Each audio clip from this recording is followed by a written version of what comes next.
Good morning, Ellen. I'm so happy to see you here this morning.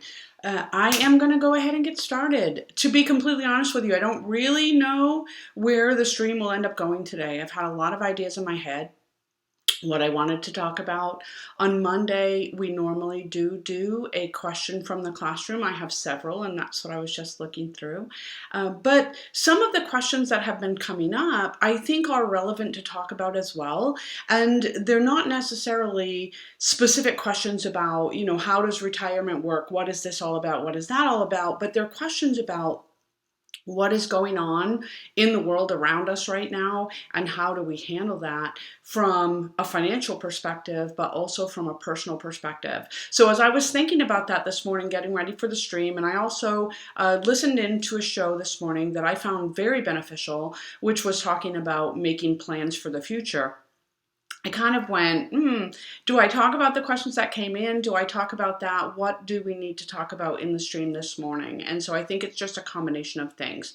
Number one, I've been getting a lot of questions, and this is part of that what's going on in the world around us today. A lot of questions from people about what's up with this cashless society? Like, why are we running out of coins? Why is there no change anywhere? Like, what's going on? And feeding into that, there's a lot of conspiracy theories to go, well, it's the government that's trying to take cash away, and we should all be investing in gold, and we should be doing this, and there's this and this and this. So as I was answering somebody with the question about that, and you can scroll down in the stream and you can see the question there if you're interested in it.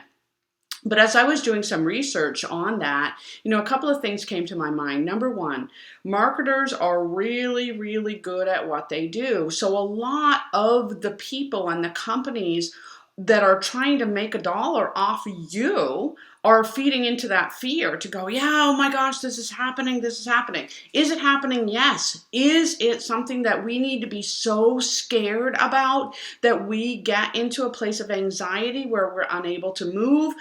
I don't think so. That's not beneficial for us in any way. And what are some of these companies trying to make us scared about? Everything, so that they can sell us something, right? Because that's the one question that I got to go, hey, have you read this report? No, I haven't read this report.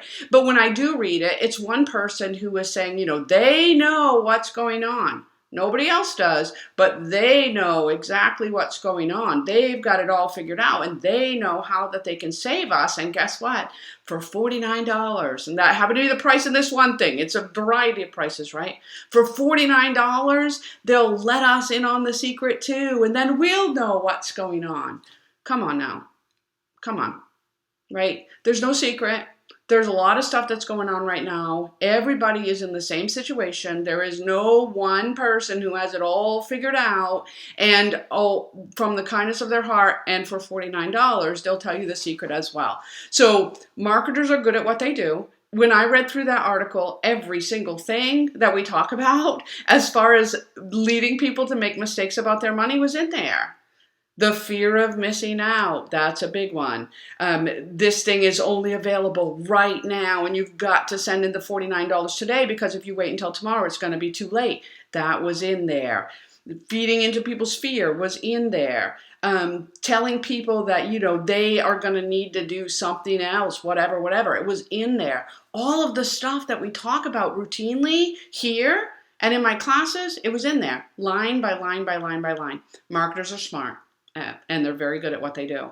But I wanted to take that one step further and say scammers are even more smart, right? People that are trying to trick you and to take your money from you are much smarter than even and I'll call them basic marketers that are trying to sell you something. You've got to be careful. If you see all of these things that are coming into your life, and there's a lot of it, that can be scary, that can lead you to think that you need to go out and buy this, you need to spend this, you need to do something, I want you to just take a step back. take a step back, give yourself 24 hours. If this thing is going to go away in 24 hours and you're so scared you're going to miss out on it, okay, it's not anything that you need. You need to take 24 hours. You need to think about it. Is this really something that you need to be concerned about right now? Do you really need to go and cash all your money out of the bank and go invest in this thing that this person over here has for you? Is that really going to be good for you? Because, and again, I'm just picking on this one report, okay? Right at the bottom of that report, there's a tiny little disclaimer that says you should never invest more than you're comfortable losing. Hello? That's really good advice, but again, it's buried in this tiny, like size 4 font at the bottom of the thing. After this wonderful thing is offered to you, you should never invest more than you're willing to lose. It also said, while the information that we're reporting here is truthful, the results should not be expected. Hello? Again, yeah, all this stuff might happen. You might make, I think at one point it was saying 250% return guaranteed. But in the disclaimer, this isn't normal, so please don't expect what is said here. So just take a moment, okay? Take a moment and really think about it. Good morning, Rob. I'm glad to see you here as well. Many companies and online too use fear and doubt to sell stuff. Yes, we know that, but again, we get caught up in the moment, right? Because it is scary, and because we maybe don't know a lot about it, and so this person who's coming across as the expert that knows everything about it, we're seeking help, and they seem reputable, and they're saying all the right words, and so we fall into that. The other thing that I will say, and this is a very real thing, in class many times, I'll have people ask me, what about this bill? What about this? Is Congress talking about taking away this benefit? Are they talking about changing that benefit? And a lot of times the answer is yeah. Yes, they are. They're talking about it. They're talking about it. And here's what I give to advice, as advice for my students, right? Pay attention. You want to know what's going on in the world around you. Pay attention, but it's very noisy. There's so much that's coming at us anymore, right? You can spend 10 minutes online and all of a sudden you've got access from 15 different perspectives and they're all contrary. Who knows what's real? Who knows what isn't? Pay attention. Do some logical consideration of whatever it is that's being put in front of your face, whether that is somebody trying to sell you something or whether that is Congress talking about a bill. Logically break it down, and then if it is something that concerns you, pay attention to it, watch it. But I can't get wrapped around the axle with every single proposal that Congress might talk about, because they talk about a lot of things. And if I'm looking for something to worry about, there's a lot of stuff that I can worry about. That's a fact. What you have to do is pay attention to what's really going on. So again, this is part of that, right? Is Congress talking about changing this? Yes. Do I want to read about this proposal and pay attention to what's going on? Yes.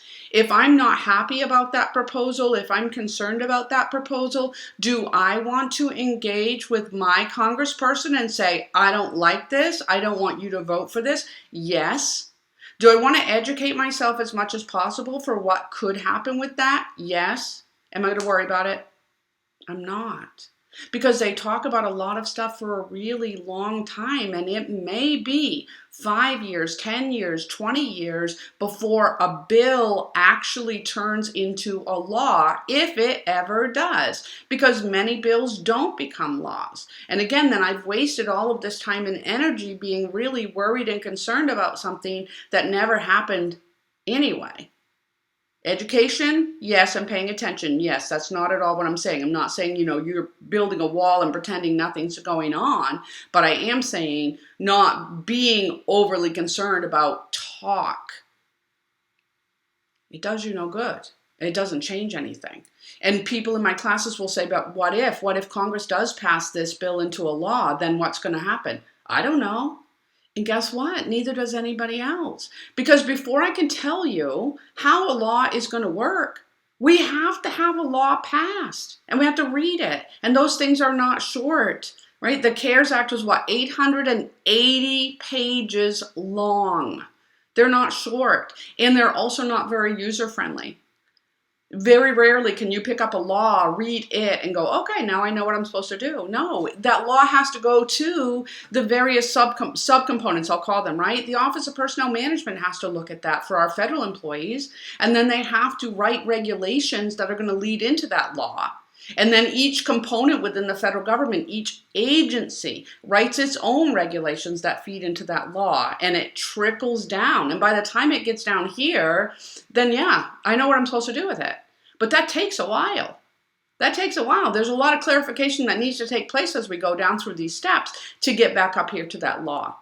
Once again, and we've talked about this numerous times, once again, right? Those little Facebook memes where somebody's boiled everything down to 2 sentences and put it on a little poster, not really factual, right? Everything is a little more complicated than you're reading in that meme. You have to be the one that applies a filter and puts a little bit of logic, thought behind it to go, wait a minute, okay, let me look at this. Let me look at this. So, results are not typical. Isn't it funny, Rob, that they put that right in there, right? But at that tiny, tiny little thing. I got caught emotionally and sometimes waste time, never spent money on these people. Good for you. Yeah, and I understand. Listen, I understand. I get it. Again, they're very good at what they do, and there is a lot of stuff going on. It can be really scary. That's a fact. That is a fact. And I don't want to say pretend it isn't. Acknowledge that. Just like everything else, right? That fear is serving a purpose. It's making you pay attention. That's why we feel that. So acknowledge it. Go, this makes me feel really scared and uncomfortable. Okay, why? And what's it really all about? And is there anything you can do about it? I titled this morning like, pivoting and the new normal, which yes, I'm tired of that as just like everybody else is. I'm so tired of that wording, but here we are, right? Things are different. That's a fact. Does that mean that I'm going to give up on everything that I've set for goals, financial and otherwise? No. It means that, here's what I like better. It means that I may have to recalibrate. I lost my job. I don't have money coming in. Okay, what can I do about it? Can I get the job back? Not necessarily, but what I can do is say, okay, that's not going to work. Then I'm going to go over here. What else can I do? And if I can't find a job and if I can't increase my money, then what can I do? I can look at my expenses. Where's my money going? Can I control any of that? Can I cut back here? Can I cut back there? Can I maybe save a little bit of money on my light bill because I'm unplugging things from the wall? Or, I'm not having the lights on in the house when I'm not in the room. Simple things to be sure, but things that I can control. That's a big difference. And you don't have to call it a new normal. We're just recalibrating. We're getting to the same place we wanted to get to before. Might take us longer. Might have to go over a few more mountain passes. Might have to go around a few more roadblocks that are out there. But we can still get there. We can't quit. Because if we do, we're not going anywhere. Again, that's financial and otherwise. It fits into everything. It's true. I've been looking for real answers for a long time. Yeah, they make it attractive. Of course they do. Listen, guys, I've taken some of those classes, right? I've been in some of those things. I own my own business. Sure, I do marketing as well. That's what you do when you're in business. I know about it because I've seen behind the curtain, right? And some people are super good at it. And sometimes it's something we really do need. I'm not saying that either. I'm saying we've got to be the ones to apply the filter. I think that's important. I really do. Okay, so I told you in the beginning, I had no idea where I was going today, but that just felt relevant. It felt like something that I needed to share and something that I needed to talk about. I also want to cover a couple of the questions that I had come in since it is Monday, questions from the classroom, and maybe that's specifically why you tuned in. So this one I received last week after I taught a class for mid-career and early career employees. I'm just coming into work with the federal government, maybe 5 to 10 years. And this question is, one thing I discovered was that on my standard Form 50 personnel action, it says FERS FRAE. That FERS is the retirement system. FRAE stands for the Further Revised Annuity employee. It's people that came on board after 2013. I believe this is wrong after your class and that I should be regular FERS. I worked previously in the FERS category for 5 years and 2 months. That was before 2013. And then I just came back last year. Why did they move me to the new retirement system? And the fact is they probably shouldn't have. And I'll say probably, okay, because I'm not looking at the paperwork. If a person had at least 5 years of permanent service prior to 2013. And here's what I don't know, right? Was this person's time in a temporary position? That may change my answer. But if this person had 5 years or more in a permanent position, they left the government, and they left their money sitting there in that retirement system, which this individual did. I know that after follow-up conversation. They were gone. They came back after 2013. The government changed the amount that employees have to now pay into retirement. In 2013, it took the total up to 3.1%. In 2014, this first fray, it took the total up to 4.4%. However, that change should only have been impacting brand new employees coming on board in 2013, 2014, or later. Brand new employees or people that were being rehired into the federal government if that person did not have 5 years of prior service locked in. This person did have 5 years of prior service locked in. When they came back, they should not have been changed to the new retirement system. They should have stayed under the old one. Oh, and by the way, let me mention this too, because it comes up in a lot of classes. It had to be federal civilian time. Making a military deposit gets you extra time towards your retirement, but it does not determine which retirement system you should have been under. That's purely civilian time. So they made a mistake for this person. Lots of mistakes have happened. They have been made. My advice to her was to interact with her personnel office, her human resources office, and make sure that it gets corrected.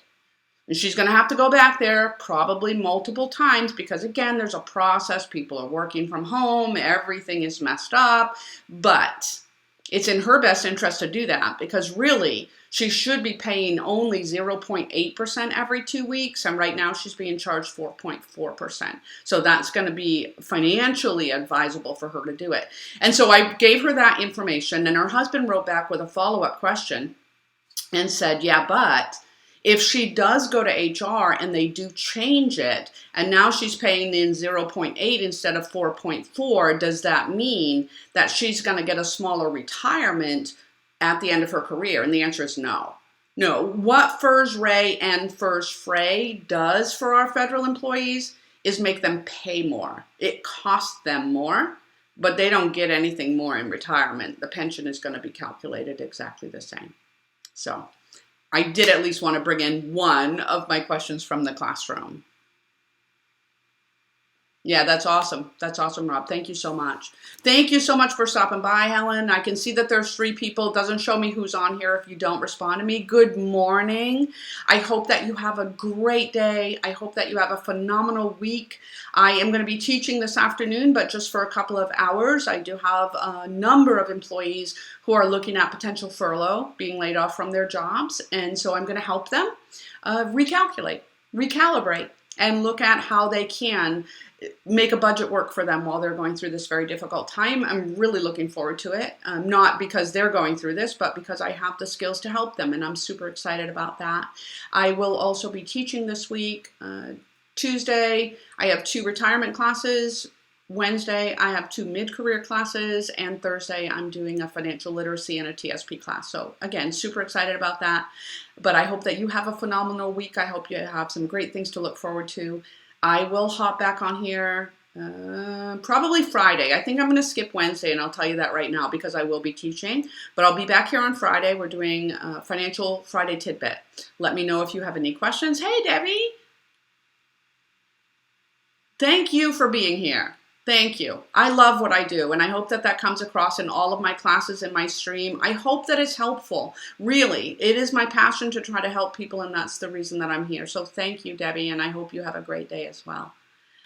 I'll see you on Friday. Take care.